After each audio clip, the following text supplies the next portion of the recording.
चंदा चमके चमचम चीखे चौकन्ना चोर। चीटी चाटे चीनी चटोरी चीनी खोर। चीटी चाटे चीनी चटोरी चीनी खोर। मीठी चीज़ों से जिन्हें होता है प्यार और जो चलती हैं बना के कतार, बोलो बोलो क्या? राइट, चींटियाँ, एंट्स। तो बच्चों, आज हम लोग पढ़ेंगे चींटियों की एक कहानी, the tiny little thing, unit 10A। ठीक है, बिफोर यू रीड, पढ़ने के पहले, do you like ants? Ants are among the most common household pests in the world, parading through the kitchen, bathrooms, etc. But if you look at them carefully, there are certain life lessons that we learn from these tiny yet so ever fascinating creatures. Read the lesson to discover for yourself. परिचय। क्या आप चींटियाँ पसंद करते हैं? घरों में पाए जाने वाले कीड़ों में से ये सबसे आम हैं, जिन्हें हम अक्सर अपने रसोई घर, गुसलखाने वगैरह में परेड करते देखते हैं। पर अगर आप उन पर ध्यानपूर्वक गौर करेंगे तो पाएंगे कि यद्यपि दिखने में ये बहुत छोटी होती हैं, परंतु चित्ताकर्षक प्राणी होती हैं, जिनसे हम जीवन संबंधित कुछ शिक्षा एवं उदाहरण सीख सकते हैं। Read your chapter. आइए अब पाठ पढ़ते हैं। Out in the garden, Mary sat hemming a pocket handkerchief, and there came a little insect running, oh, in such a hurry, across the small stone table by her side. The sewing was not done, for Mary liked doing nothing best, and she thought it would be fun to drop her thimble over the little ant. Now he is in the dark, said she. Can he mind? He is only such a little tiny thing. बाहर बाग में बैठकर Mary एक फटे रुमाल के कोने को सिल रही थी कि तभी एक चींटी दौड़ती हुई आई। ओह, इतनी जल्दी! पत्थर के मेज़ के इस पार मैरी ने अपनी सिलाई रोक दी, क्योंकि मैरी को कोई भी काम अच्छी तरह से करना पसंद नहीं करती थी, और उसने सोचा कि बहुत मज़ा आएगा अगर वो ये थिम्बल उस चींटी के ऊपर गिरा दे। अब यह अंधकार में है, उसने कहा। क्या उसे बुरा लगेगा? वह तो इतनी छोटी सी है। Mary ran away, for her mother called her, and she forgot all about the ant under the thimble. There he was, running around and round the dark prison, with little horns on his head quivering, little perfect legs bending as beautifully as those of a race horse, and he was in quite as big a fright as if he were an elephant. Mary दौड़कर चली गई, क्योंकि उसकी माँ उसे बुला रही थी, और वह उस चींटी के बारे में सब भूल गई जो थिम्बल के नीचे थी। वह चींटी वहाँ उस अंधकार में कैद खाने में गोल गोल दौड़े जा रही थी, और उसके सर पर की छोटी सींगें कंपकपा रही थी। उसके दो छोटे छोटे पैर इस तरह से झुके हुए थे जैसे कि एक रेस के घोड़े की, और वो इतना ज़्यादा डरी हुई थी जैसे कि वो कोई हाथी हो। Oh, you would have heard him say if you had been clever enough. I can't get out. I can't get out. I shall lie down and die. Mary went to bed. In the night, the rain poured. The handkerchief was soaked as if somebody had been crying very much when she went out to fetch it as soon as the sun shone. She remembered who was under the thimble. I wonder what he is doing, said Mary. But when he lifted up the thimble, the little tiny thing lay stiff and still. ओह, अगर तुम इतने चालाक होते तो तुम उसे ये कहते हुए सुन पाते, मैं बाहर नहीं निकल सकता, मैं बाहर नहीं निकल सकता, मैं अब नीचे लेटकर मर जाऊंगा। मैरी सोने चली गई, और रात में मूसलाधार बारिश हुई। जैसे ही सूर्य उगा, मैरी उस रुमाल को लेने बाहर गई।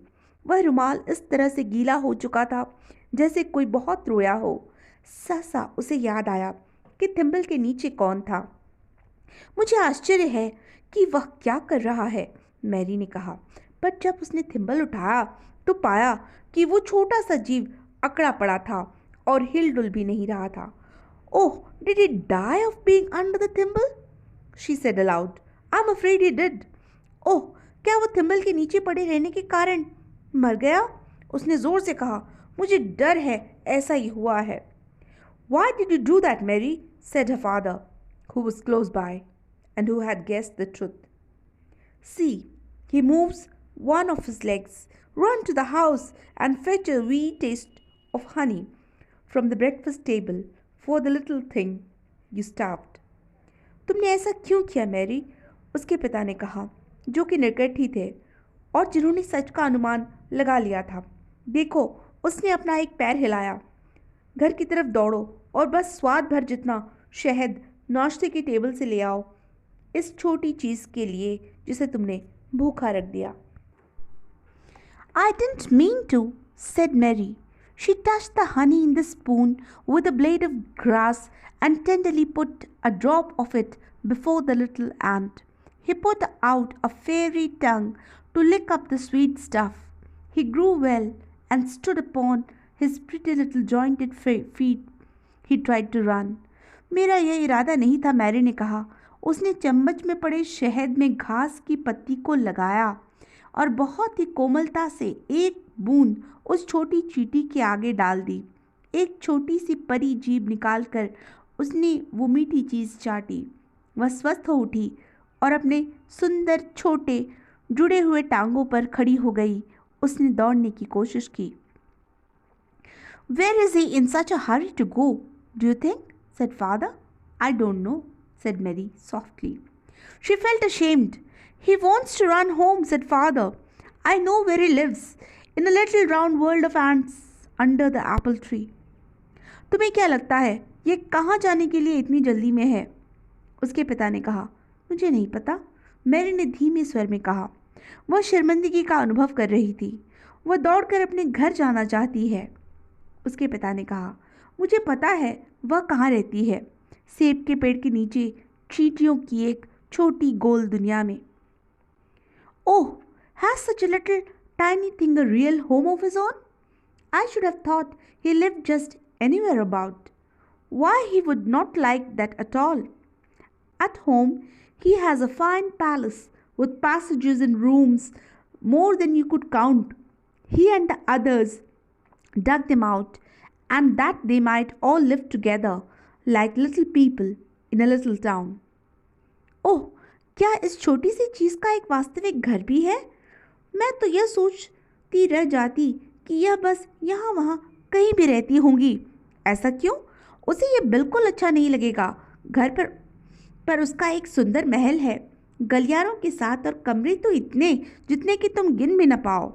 उसने और उसके साथियों ने मिलकर खोद कर इसे बनाया है ताकि वो सब उसमें रह सके, उसी प्रकार जैसे कि छोटे लोग एक छोटे कस्बे में। And has got a wife and children, a lot of little ants at home?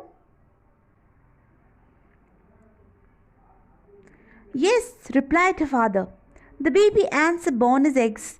They are little helpless things and must be carried about by their big relations. There are father ants and mother ants and lots of other ants who are nurses to the little ones.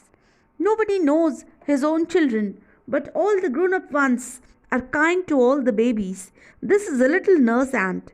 See how she hurries off. Her babies at home must have their faces washed.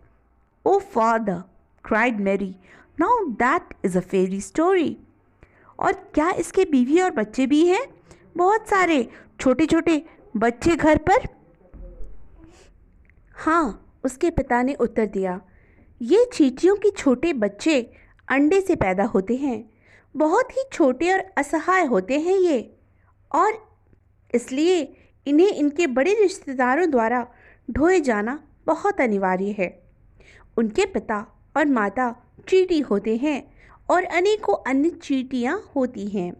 जो इन छोटे बच्चों के लिए nurse दाई का कार्य करती हैं।